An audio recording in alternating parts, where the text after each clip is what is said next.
Good afternoon, everybody. Welcome to the Academy's Linwood Dunn Theater here in Hollywood. My name is Ellen Harrington. I am the co-curator with Lourdes Portillo of the Academy's Pacific Standard Time Los Angeles Latin America project that has been going on now since mid-September. It was funded by the Getty, so we want to thank the Getty very much for putting together the opportunity for the Academy to do an in-depth project on the intersection between Latin America and Los Angeles, specifically around cinema. We also want to acknowledge Bank of America for the funding involved. And we started a screening program in mid-September, as well as launching a website, a publication, a number of other resources showing our oral histories online, all indexed so that people can really have an in-depth experience of understanding all of these cross-influences between Latino, Chicano, and Latin American filmmakers. And we did a lot of oral histories throughout Latin America, including many in Mexico, that can all be seen online. And we have our screening program is 3 months long. Today is a full day. We've got Los Pequeños Gigantes now, which thank you very much for joining us. Later this evening, we have Stand and Deliver, and in between, there's a workshop that if you haven't already signed up, especially if there's children here, it's a storyboard workshop with Mike Backish, and it's going to be wonderful. It'll happen immediately outside right after, and I think we still have all the snacks. All the baseball snacks are available. And then there's a few more screenings I just want to alert you to. On Monday evening, we're screening Amores Perros, and we have the film's composer, Gustavo Santaolalla, who's coming to do some acoustic performance of the music in the film. The following Monday night, we have Maria Novaro coming from Mexico to present her film Danzón. The week after that, December 4th, we have Deep Crimson with Arturo Ripstein and Paz Garcia Diego, also coming from Mexico City. And we'll end on December 11th with El Norte with Gregory Nava, who's actually now a governor for the Academy. And that film has been restored by the Academy Film Archive. Also, the film you'll see today, Los Pequeños Gigantes, has been restored by the Academy Film Archive. So thanks to the team there for making such a commitment to having these films in excellent condition and viewable for the public in our archive. After the film, we're going to have a discussion, and we are so lucky. We have two of the original Little League baseball players from Mexico who are in the film, Angel Macias and Pepe Maiz. They will join us afterwards.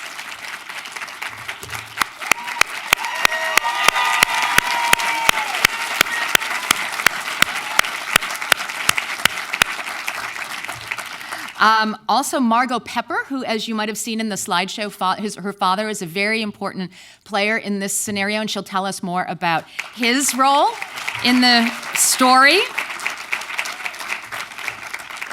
We'll also have one of the former Dodger players, Dennis Powell, joining us at the end of the film. So he'll talk about the contemporary Dodgers, which came really close this year. They didn't quite make it, but it was a very exciting series. And also Claudia Faz, the daughter of Cesar Faz, the legendary coach and hero of the Little Giants, is here with some of the members of the family. So we're thrilled to have so much in-person representation for this important film all the way back from 1957 when these guys were just kids. And to welcome you also and to tell you a little bit more about the film, we have somebody who is deeply connected also with the Los Angeles Dodgers, who is the broadcaster for the Spanish language broadcast of the Dodger games. Please join me in welcoming Pepe Inguiez.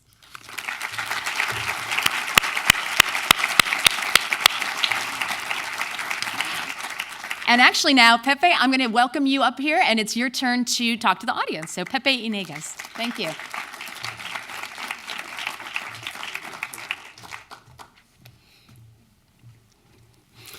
Thank you very much. Good afternoon, everybody. It's a pleasure to be here. I think it is like you, it is an unbelievable experience to look at the classic movie from 1957 for these guys. They made amazing history in baseball, not just for Mexico, but for the whole baseball. And I was talking about with Alejandra, one of the people involved in this event. when I met Angel Macias and Pepe Mais in Mexico, of course, I watched the movie. I saw the movie already a long time ago, and I saw the perfect game, the latest. But one of my experience, and I think I wanna share with you, is probably mid-70s or close to mid-70s, when I saw Angel Macias and Pepe Mais. And Angel Macias, I remember him played for Los Venados de Mazatlán in a winter ball. And I remember exactly the three outfielders, gray outfielders, was Urias, Macias, and Osuna, Elpidio Osuna. And I met Angel Macias when I was like probably 7, 8 years old at that time. And he was young at that time also. He was probably in the early 20s or 21, 22 years old, but he was all-star already as a professional player. So when I met him, I never realized when the movie was, the World Series was 50 years after, Dodgers invite him and invite Pepe Mais also to Dodger Stadium to celebrate 50 years since the great World Series happened in Williamsport in Pennsylvania. So now it's 60 years since that time. And we are lucky to have these two great heroes right here in this theater, and take a picture with them, get an autograph, and I think it is unbelievable memories for everybody here. I hope everybody enjoy there, because we're not going to see them every single day, because Macias live in Mexico. Pepe Mais is the other former player, playing 57, and I think Pepe Mais is most as a investment, like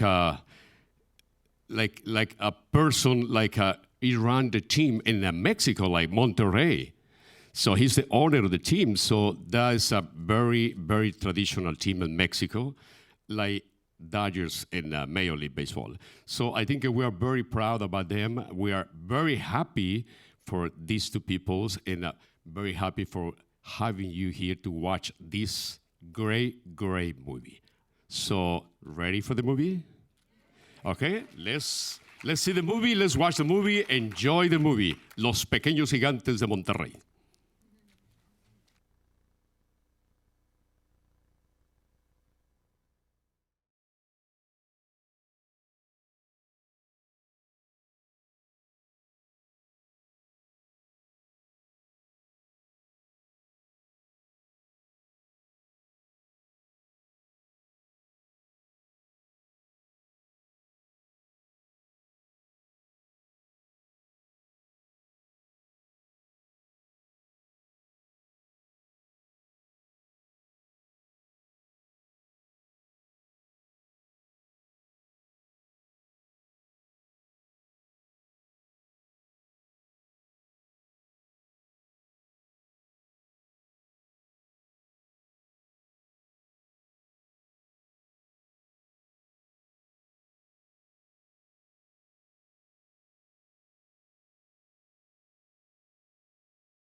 movie and then have the two stars in person.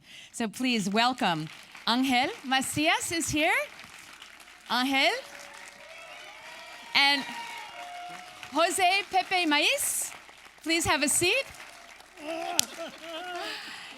And yes. Dennis Powell from the Dodgers.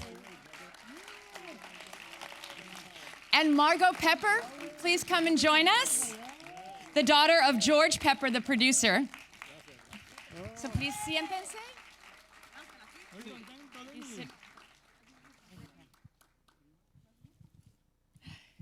So please, sit right here. Thank you. So I want to ask both of the players here, when is the last time you saw the movie? Is it a movie you see often? And we have Alejandra to translate for us, if you need it. Pepe, do you understand English? Oh, yes. Well, last time I saw it, this movie was about 2 years ago, and also the other movie that came after, The Perfect Game, that was run until 2010. And but I love this movie a lot better because, first, because it's more true, it's like a documental, and also because we were the actors, and. Very good. It's excellent acting. And that's why. I'm going to translate Yes. to Angel. Ángel, ¿cómo se siente usted después de haber visto esta película? Bueno, pues es una cosa muy bonita para nosotros. Definitivamente es una película que nunca de los nunca va a pasar de tiempo, porque tiene muchas cosas bonitas en todo el trayecto de la película, y entonces creo que tiene muchas cosas muy bonitas que podemos aprovechar mañana o pasado, cualquier día, y que la tengamos presente las cosas. He feels the movie is full of beautiful messages that apply to today and to the future, and that he feels very happy about watching the movie. So how close was this movie to your real experience? Because there's some footage, some historical documentary footage, and then you have all of the team is played by the real players, and yet you had to learn how to act and remember your lines. So what was the transition like from being the players to being actors in a real movie? Well, we didn't have any actuation or before, but they were working with us, and every week we had to go in the morning and in the afternoon to film this scenes, and most of the time they didn't really had to work too much with us, because there were guys that had a lot of ability to do that, like the catcher of The Perfect Game, Norberto Verdugo Villarreal, Fidel Ruiz. I think he made a great paper over there. And Angel, well, he did very good.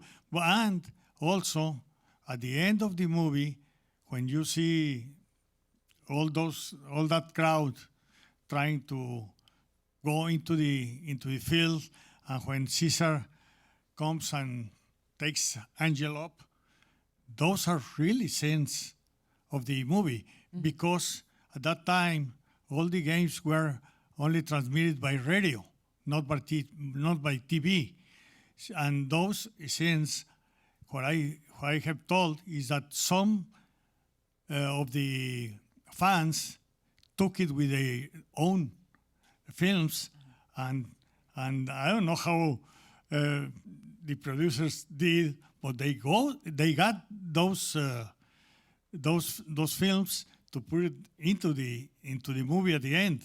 Those are real sense of the movie. Those are completely true, and I think that most of the movie is real truth. Mm-hmm. Only I want to say this: at the end, in the sixth inning, there were 3 strikeouts.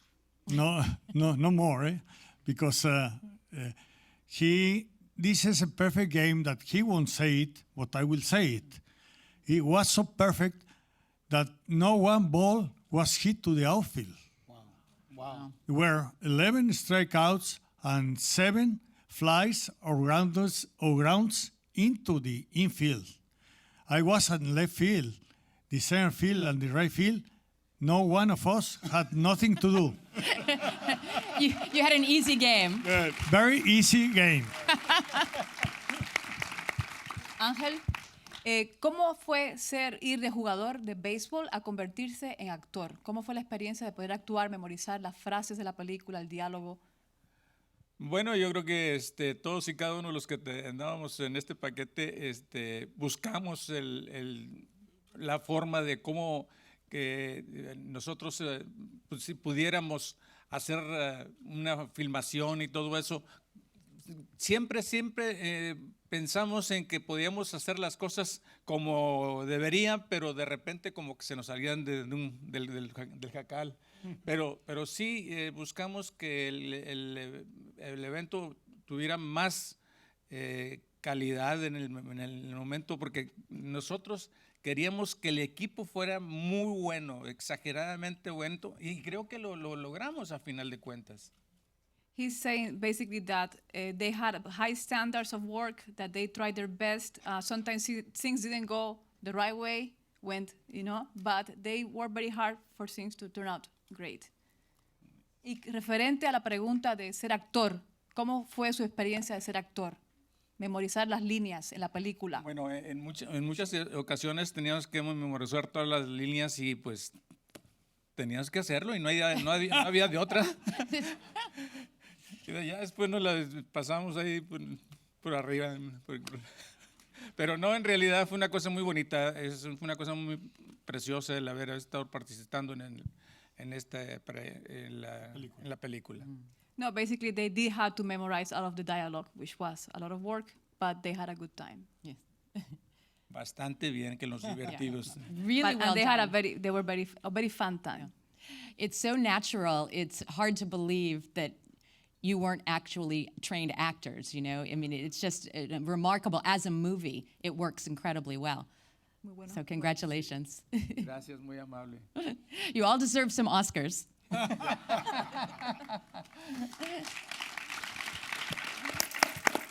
So, Margot, I want to ask you about your father's role in producing the film and what it means to you to have him acknowledged in this way with the credit on the film. Well, this is the first time that I see my father's name recognized in the United States, thanks to the Academy of Motion Pictures. And for me, it felt as though someone who has stolen something really valuable, like a title to a home, being restored again. And it felt also the way I feel if someone were to come up to me at my father's memorial or someone who I really esteem and someone who I look up to would say, I really knew your father, and I'm going to tell you all about him. That's what it felt like to have him acknowledged. And his role in making the movie, I guess I should backtrack and say he was blacklisted along with a lot of people in Hollywood for wanting things that we all want now, like universal health care, college education, and for these things, he was blacklisted along with a lot of other people, not just in Hollywood. And many filmmakers, producers, and writers in Hollywood found refuge in Mexico and found work in Mexico during the 1950s. When my father's passport was seized in I think it was spring of 1951, after Edward Dmytryk informed on him and named his name, his passport was seized, and a lot of people fled to Canada and Mexico because you didn't need passports to go there. And his role in making the movie, I guess he met Luis Buñuel in Mexico and introduced Hugo Butler to the Hugo Mozo was his pseudonym, and my dad's name was George Worker. They had to take these names because they were put on a list where they couldn't find work unless they used pseudonyms. And when he introduced Hugo Butler to Luis Buñuel, and when I knew Luis Buñuel, the most I admired about him was his swing set. He gave me this little gold peso. I was just a child, but Luis, then I guess Hugo Butler, who wrote this screenplay, he made 4 films with my father, and this was one of my favorites. Well, it's an honor for the Academy Film Archive to be able to restore the film and to restore the credit. So thank you so much for being here. It means a lot to us. Sometimes you can fix history or at least put things right after a while. So Dennis, tell me, as a longtime player, I bet did you grow up in Little League, and did you ever go to the Little League World Series yourself? No, I didn't go to Little League World Series, but I did grow up in Little League. I've had a couple opportunities recently to throw out the first pitch in San Bernardino. I did it twice there, been with the Dodgers, but no, but I did come up around the game, Little League, and I had the chance, though, in 1996 to play on Pepe's team in Monterey, the Sultanas, and we actually won the championship down there. So I haven't seen them in 21 years, so this is the first time in 21 years. I mean, it's a small world, and just like you said, I mean, I watched The Perfect Game, and I watched this, and I think the authenticity, yeah, there you go. Authenticity. Yeah, because you have the 2 players here telling you certain things were added and what the real parts were. I think this made it more real, but it's so many headlines in that movie. Just wall breakers, because I'm from a small town of 675 people, and not having a glove. My glove had a big hole in it, and having mismatched socks on, and just seeing the journey that they traveled. I mean, it just brought back so many memories of my own story, and it's just amazing. It's amazing that destiny is going to always reach its goal, and you guys were there. He was our closer. He was our closer when we won the championship in 1996. Yes. Dennis Powell. Yes. So when you see this movie, it's a very emotional experience for you? Yes, it's very much so emotional, because like I said, knowing that the journey you take, and you know, I'm coming up in 1968 down in Georgia. I was born and raised in Georgia, and there was racism still there, and for me, it was a Caucasian man that gave me the opportunity to play baseball. And so I can just, you know, some of the stuff that they went through in Texas coming across the border, and it just kind of hit home, you know, knowing that somebody crossed the border and somebody crossed that racial barriers and extended this game to me, and not knowing that it would one day lead me to play in the major leagues and do so many other things. But a lot of serious moments in it for me that I can really grab hold to. Yeah, it's very emotional, and it's great to see the impact that it has on people who love the sport. Yes. And obviously, you both had a choice. You could go and be movie stars, or you could play baseball. And both of you guys chose careers in baseball. So, Well, he was signed by the California Angels. I was going to be signed by the San Francisco Giants, but my father didn't let me go. He wanted me to study because we were just 12 brothers and sisters. I was the oldest of the 12, and he wanted me to be a civil engineer. And when he got the chance to buy the team, the AAA team, Monterey Sultans, he bought it, and he told me, I didn't let you go and play baseball, but you are here in the professional baseball. And he gave me the Sultanes team in 1986.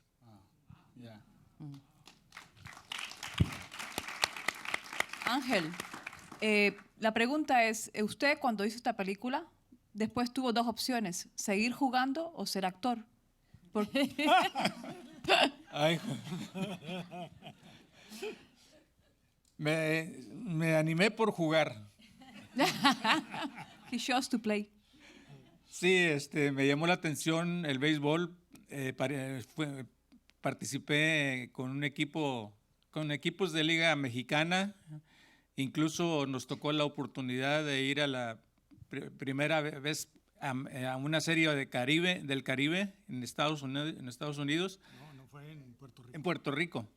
Y eso son de las cosas más interesantes que por ahí me pasó por ahí cerquita. He chose to play, and he played in the leagues in Mexico, including in the Caribbean League series. He was the first Mexican here in the Caribbean series because he was the lead here of the first Mexican team that participated in the Caribbean series at Puerto Rico. He was the first Mexican here.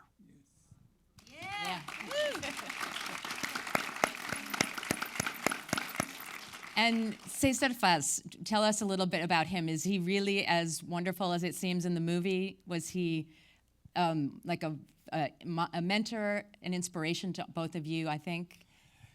He was, for us, a great instructor, great manager, but the best he had was a great psychological guy because we came from 4 different teams and he had to choose the best 14 guys of the 4 teams. We had never played together before until he got us and put us in giving us training every day for about a month, 4 hours daily. At that time, you didn't drink Gatorade or something like that.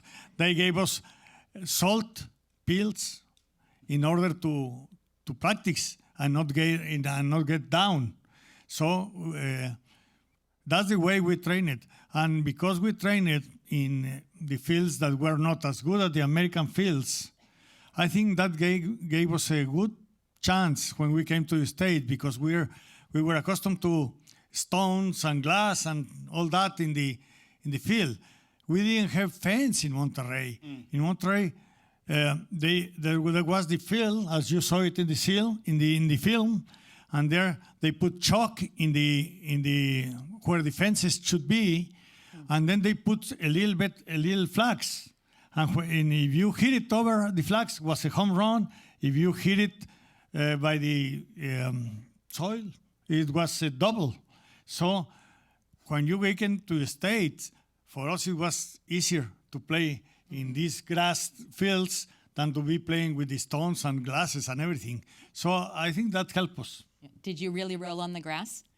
Oh, yes. Ángel, ¿qué significó César Faz para usted?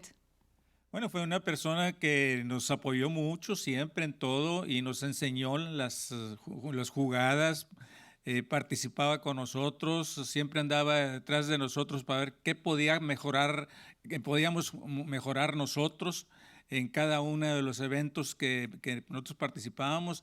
Y obviamente fue una persona que con nosotros siempre se portó de lo mejor. He was somebody that, of course, he was a coach. He trained them very well. In every game, they would review the games and find better ways of doing things. He was always making sure they would do better each time, and he was very positive in their lives. Yes. So, Angel's record, I want to ask each of the players to throw a perfect game in the Little League World Series. Only happened this one time. This is the gentleman who did it. Do you think anybody will ever do it again? Ángel, ¿usted cree que alguien va a volver a hacer el juego perfecto que usted realizó? Me gustaría.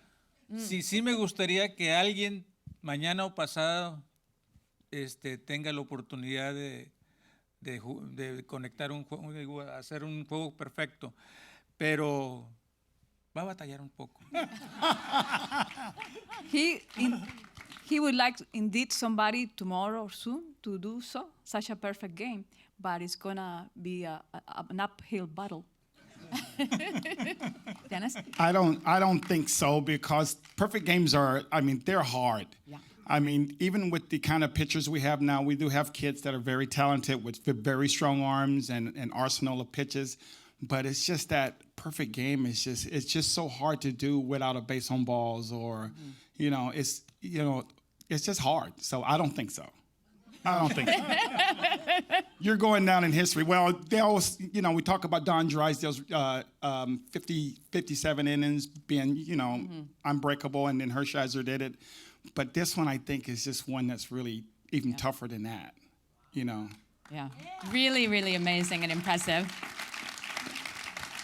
So I want to invite the whole audience, not just the children, anyone who'd like to stay and do the storyboard workshop. It's about to begin. So unfortunately, I could stay here all day with these gentlemen, but we do have to wrap it up. Thank you so much. Thank you all for being here. And for the wonderful Monterrey shirts, you guys. I have to say, I grew up in Boston. I almost wore my Red Sox shirt today, but then I decided we just acknowledge Monterrey and Dodgers, and great year, Dodgers. Yes. Really great year. Yeah.